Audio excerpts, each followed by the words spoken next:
we'll see how to install Linux on VirtualBox. So when we talk about Linux, there are so many distributions.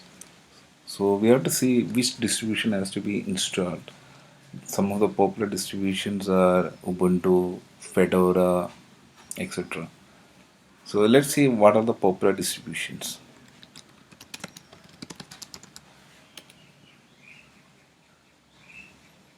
So as of 2020, the 8 most popular distributions are Zorin at number 8, Elementary OS. Personally, I have tried Elementary OS. It's superb looking. It's one of the best looking OS. And Zorin also is very good. Gentoo, which I haven't tried. Zorin and Elementary are based on Ubuntu. Manjaro, it's another option, which I have tried once, but I was not very impressed. OpenSUSE, I haven't tried because I haven't really tried any SUSE distributions. So I would prefer to go for an Ubuntu based or a Fedora based systems. So one option is vanilla Ubuntu. Another option is, let's see, it has many desktop environments for the look and feel, Mate, Unity, Genome, etc. So one of our criteria is it should be user friendly and it should be lightweight. Another is plain vanilla Debian, which is rock solid.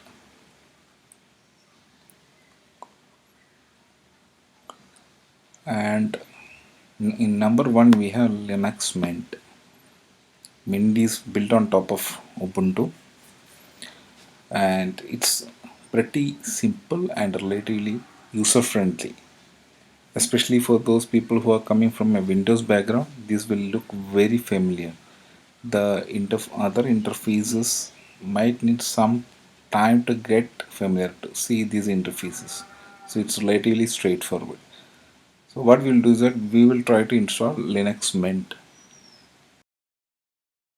So let's download the Linux Mint. So I'm doing a quick Google search for the download. So in the download page we have three options. Linux Mint comes with three flavors. One is the cinnamon, second is mate, and there is one more GUI for it. So cinnamon is the best looking, but it's relatively lightweight. Sorry, heavyweight. So we'll stick for the relatively lightweight mate. So while downloading, we are downloading from a mirror. If you have a broadband connection, I would strongly recommend to download from a torrent because it will greatly reduce the load on the central server. It's almost 2 GB and we'll start the VirtualBox. So I have VirtualBox already installed and I have installed the dependencies also. That's basically the extensions. If you haven't installed VirtualBox or if you haven't installed the extension pack, please refer my other videos which explains how to install VirtualBox and the extension. I shall provide you the link in the description box below. So now let's start a new VirtualBox. So it has these many menus. One is import. If somebody has already created a VirtualBox and it's exported and given to you in some media, you can directly import that VirtualBox file. So which I don't have right now. So going back to new, I'm creating a new VirtualBox. So I can give a meaningful name for my VirtualBox. So I'm giving it as Linux Mint. You can choose any name which you want. Anything is possible. So just to identify the VirtualBox name, so I'm giving it as a Linux Mint because we are installing Linux Mint here. So see, the second is where to store the VirtualBox files. So I'm not going to change any defaults. Let it be that. Then the third part is a VirtualBox can support different type of operating systems. So it's asking which operating system we want to install. So as my name contains Linux, it is smart enough to pick the Linux. If it is already picked, you have to give it as Linux. And when it comes to Linux, there are so many variants. So which variant we have to select? In our case, we are giving Linux Mint, which is an Ubuntu based operating system. As Linux Mint is not there in this, I can safely select Ubuntu. And which of these two Ubuntus I have to select? One is a 32-bit build, which is for old machines. Now all the machines are 64 built, and we have downloaded a 64 build. See, it's a 64-bit. You can see from the name, it's a 64-bit ISO. So what I have to give here is that I have to pick the Ubuntu 64. I am able to do that only because I had downloaded a Ubuntu based operating system. Linux Mint is a derivative of Ubuntu. So I am selecting it, continue, and it's asking me how much memory has to be given for this virtual machine. So just to be on the safer side, my laptop has almost 16 GB. So I'm just giving it as let it be 2 GB. Don't worry too much about these configurations. It can be modified at any point of time. We can configure it and we can change it at any point of time. So I'm just clicking continue. So a virtual box need a hard disk. So it's asking should it add a hard disk or not. I am saying like let it add a virtual hard disk. So I'm not skipping it. So I'm selecting a create a virtual hard disk now. So when I create a virtual hard disk, there are two options. Sorry, three options. So I'm selecting the VDA, which is the most popular one. So I'm not getting into the details, what are the differences and in which scenario which you have to select. But it's selecting VDI, it will suffice for most cases. So I'm just getting into an expert mode just to show you the differences. See, it has a dynamically allocated and a fixed allocated. So I'm going to give it as a dynamically allocated, and I'm giving the size. Let it be 30 GB. 30 GB should be enough for most of our things. So I'm just giving it as 30 GB. And one thing you have to understand is the difference between dynamically allocated and the fixed size. If I give fixed size, when I do a create, a file with this name Linux Mint VDA will be created in my folder, this path which I have specified, and the size of that file will be 30 GB. So basically what happens is that VirtualBox will pre-allocate the size. So 30 GB of my hard disk will be gone already. When I do a dynamically allocated hard disk, what happens is that it will take a minimal size initially, but as I keep storing on data in the hard disk, as my hard disk is getting full, this file will be automatically resized. So once this hard disk is full, most probably this file will have some size greater than or equal to 30 GB. Till that time it will be very less. So it's always better to have a dynamically allocated hard disk for storage space, what do you call saving. But if you are really looking for performance, it's always better to go for a fixed size. And one more thing you have to remember is, let's say like I have copied a movie to my virtual box, automatically my hard disk size will increase. And what if I delete that file? My VDI size will not decrease. So what the thumb rule is, the VDI size will increase, it will never decrease, it will never shrink. If a VDI size is increased for one more GB, even though after you clear that 1 GB in the VDA, the size will be still the old size. It will never decrease, it will always increase. So I'm giving it as dynamically allocated, and I'm clicking the create. So my virtual box definition is already there.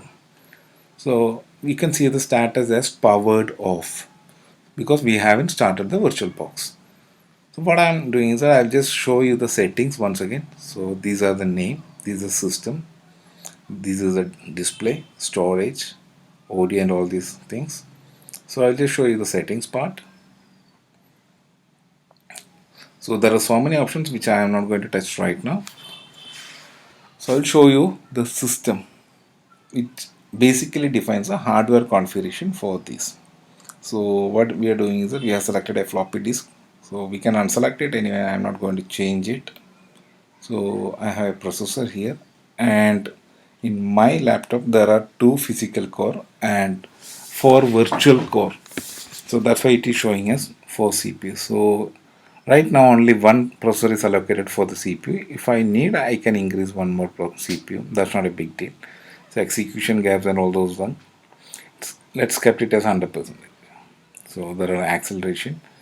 So I won't get into that details right now. So our immediate aim is to install Linux, and these all these things we can come back at any point and change.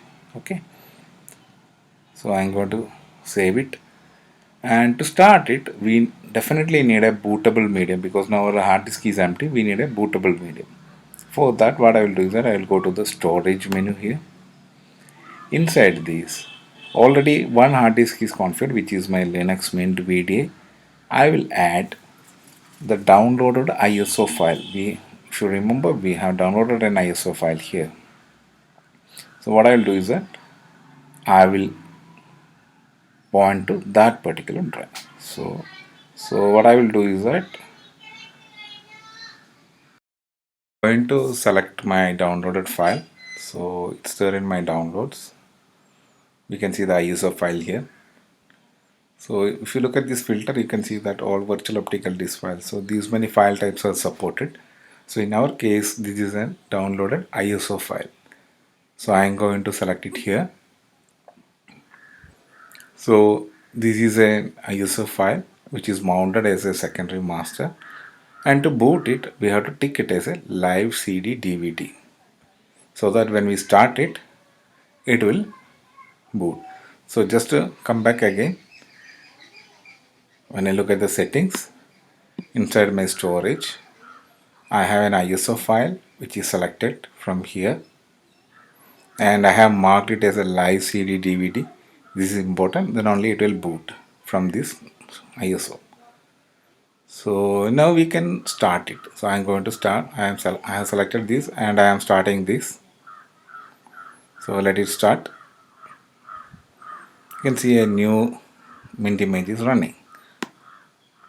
So we have to pay attention to these messages here. See, you can see that you have auto capture keyboard option turned on. This will cause the virtual machine to automatically capture keyboard. So what happens is that if your window focus is here, all your keyboard actions will be captured. Okay, so I am saying okay for the time being. And now Linux Mint is booting. You can see my mouse pointer, when I move it here, it's gone. So I let it boot.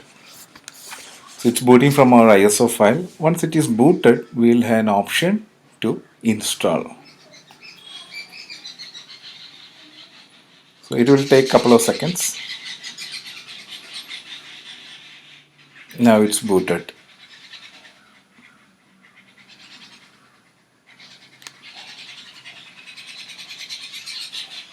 You can see it's running now. So we have an option to install Linux Mint. If we double click it, it will install. So before installing, we can have a look at what is inside. See, these are the softwares.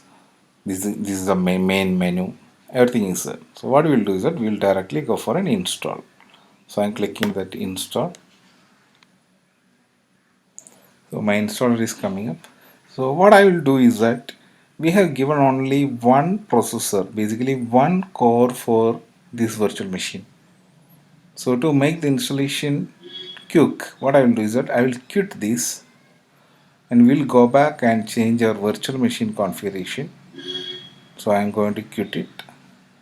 Basically it will ask you what I have to do. So I am going to shut it down. I am going to shut down the virtual machine here.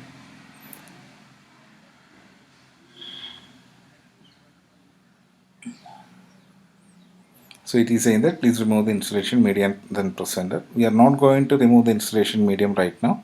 So I'm just going to press enter only. So it's shut down. So what I'm doing is that I'm going to the settings. In my system, what I will do is that I will increase the processor. I will add one more core. So as mine is a 4-core CPU, my machine will not allow to set more than 4. If I make it 3, you can see there is an invalid settings detected below. You can see here. So it should be always less than or equal to the half capacity. The same happens to everything, even if it is for memory or whatever it is. So I have given two CPUs so that it will be a bit more faster. Anywhere we are running it for installation to make things faster. What I will do is that I will increase the memory also. For me, memory is not a problem because I have almost 16 GB RAM. And the minimum requirement is 1 GB. So at least you should give 1 GB. If you are running it on a machine which has 4 GB RAM, so it's better to give 1 GB RAM. So to make it faster, I am just giving good hardware spec. That's it. So let's start it again.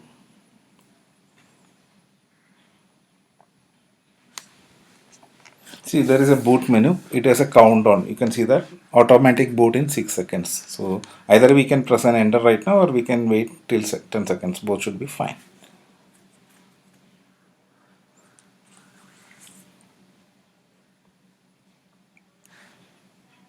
So it's booting up now.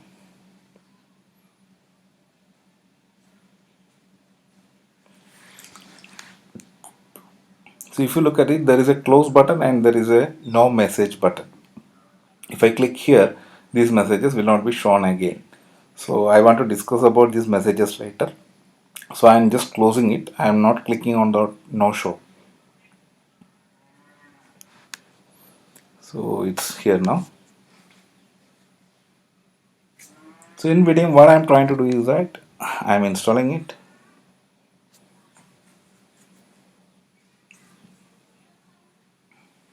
And you can see that now the VM is slightly faster than before because I added one more core. So mine is English US. So based on your region or locality, you can change the language. So in my case, I'm perfectly fine with English US. So I'm keeping it as English US. This is going to be the language for this operating system. So it is an option to download third-party items like Wi-Fi hardware, flash, support for MP3 codec, etc. As it is a virtual machine, I don't want to do all these things in virtual machine. But if you want, you can always stick it. But what happens is that then it will take some more time for the installation. Especially all these drivers and everything will be downloaded in the process of installation. So I don't want to happen that right now. So I'm not ticking it. I'm clicking on continue. So there are multiple options to do the installation. So first thing is that some erase disk and install Linux Mint. So technically the 30 GB VDI file which we have given will be considered as the hard disk. So Linux is asking shall it reformat the entire 30 GB and create the partitions. So this is the default option. If you want some extra control, we will select something else. In actual production deployments, we will never do erase disk and install Linux Mint. We always wanted to customize. But in our case, this is a very simple installation, and in most cases for a simple VM, this default option should be fine. So we are selecting the default option. So what happens is this will take care of all the partitioning, because to install Linux there should be some mandatory partitions. It will take care of all those things. We don't have to worry about it. So I'm clicking continue. So based on your system and whether it's a hard disk or a SSD, this just takes some time. So I'll let it complete. So it has already located my time zone by default, and basically I am from India, so Kolkata is my default time zone. Basically IST time zone is marked as Kolkata. So if you are from a different part of the world, you can select the map accordingly. So I am keeping the Kolkata as it is. Continue. It's asking a name, so it could be any name. So I'm just giving training,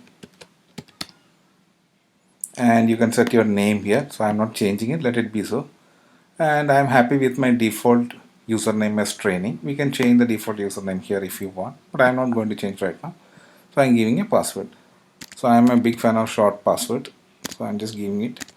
And Never do it in a production system. This is just for a basic setup. So size of the password doesn't matter right now in a VirtualBox, but it is recommended always to give strong passwords, and you can always change your password at a later point of time also. So it is asking me login automatically or require my password to login. I always want to have a login with password so that the system will always ask my password to get me logged in. So I am checking the second one.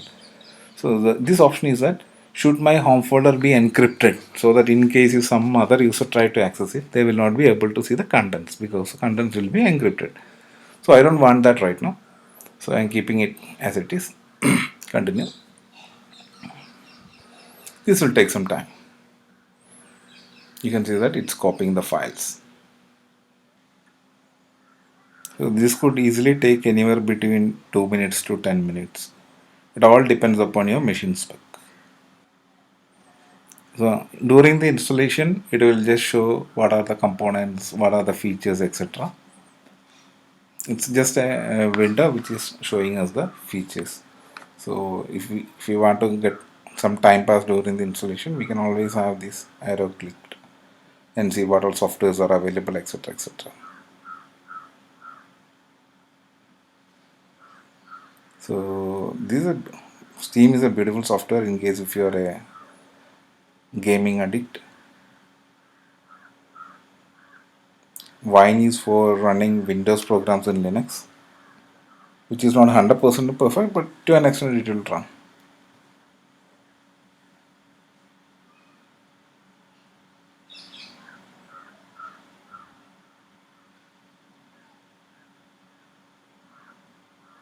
Now our installation is completed. So we have two options. Either we can continue with this application running, or we can restart our machine and you start using the installed operating system. So I don't want to do the continue testing, so I am restarting it right now. So let me click restart now.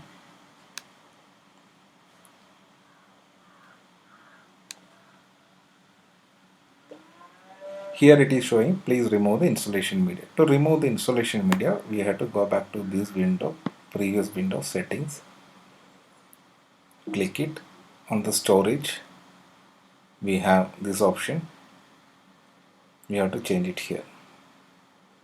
There is an option to remove it. This is the way to remove it because it's always safer to remove the ISO file once the installation is complete. So I am removing it.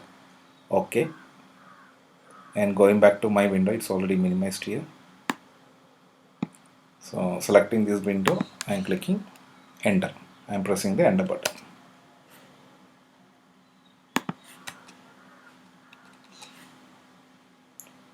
So my VirtualBox is shutting down right now.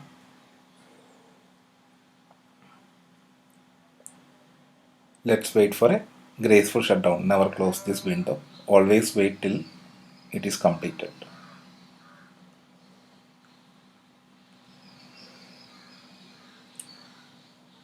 So now it has restarted and it has loaded from training. What I am doing is that I will do a power off again just to be on the safer side.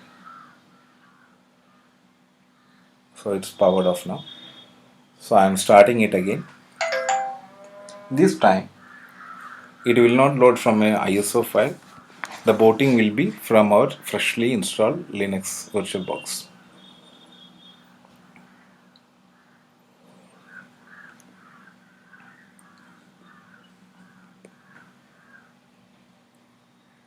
So it is loaded. So I'm just closing it.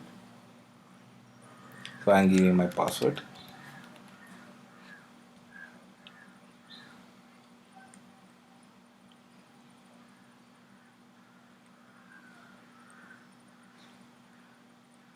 So it's loaded now.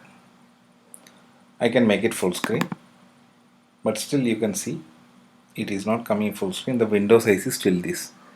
So I'm unticking it. Show this dialog as startup. I don't want to see this dialog every time, so I'm closing it. So now there are a few things we have to do. The first thing is that I'm just resizing it.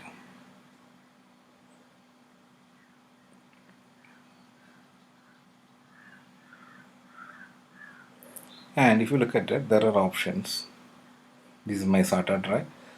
The bottom part is the control panel for this. Okay, so it will have all the menus and everything. Everything can be controlled from here.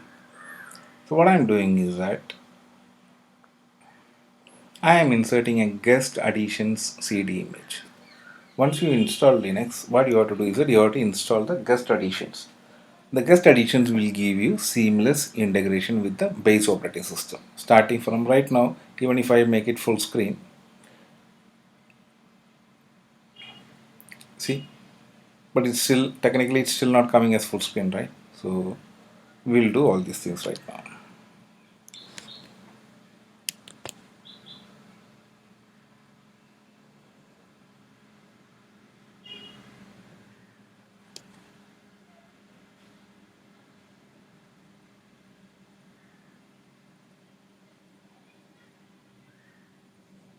So what I am doing is that I am going to insert a guest addition CD image. It will take some time to download for the first time. It is showing an auto run prompt. We'll say okay, it's fine. Let it auto run. Let it auto run. So it will do is that it will install some extra features. So it is asking for my admin password. In this case, I have created only one user, which is the training, and that user is by default a super user or an admin user. So I can give the password of that particular user. So I am just authenticating. It's installing.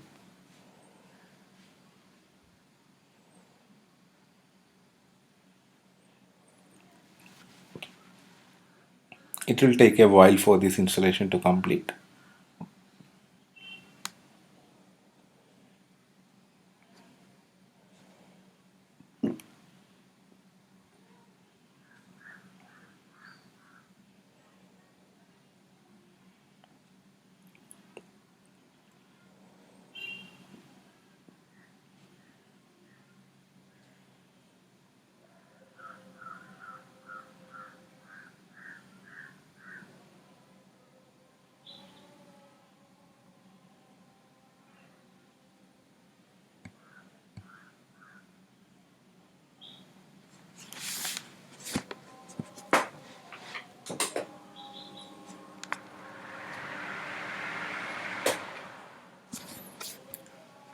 So now the installation is completed. So we have to press enter to close this window. So I am pressing the enter. So it's completed. Now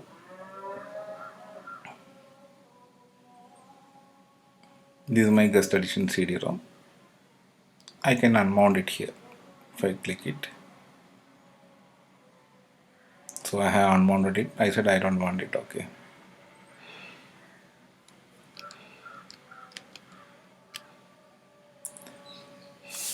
And there are certain things which you have to take care. So what I am trying to do is that I am trying to make it as a full screen. And you can see the keyboard shortcut here, which is host F. Host in Mac means your left side command key. So your left side command key plus F. Left side command key plus F. It will say like, okay, do you want to switch to full screen mode? I said okay, switch. And I can do a control F. It will be back. So now what we will do is that we will again do a restart. So it's restarting now.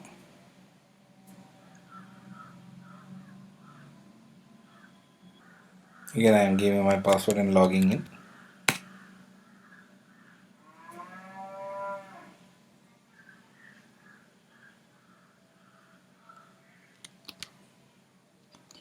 So now if you see, if I do a full screen, it's left side command key plus F. If you are using a Windows or Linux based machine, you can always see in the keyboard, in the view, you can always see, in my case it's full screen mode, it's host F. If you want a, if you are using a different operating system, this key will be different. So it will be different. So just keep a note of this key combination. It's, in my case, is left side command button plus F. So I'm pressing it and let's see what is happening. See, even though I am inside a virtual machine, it looks perfectly like I am inside a machine. Everything works as it is. So I don't feel like I am running on Mac. I feel like I am running on Linux right now because everything is as it is. So if I want to exit it, Command F again. So that's it about installing Linux. So I'll put one more video explaining the basics of Linux, its directory structure, commands, etc. So if you like it, please follow me and subscribe for further updates. Thank you. And one more thing, this is how you have to shut down.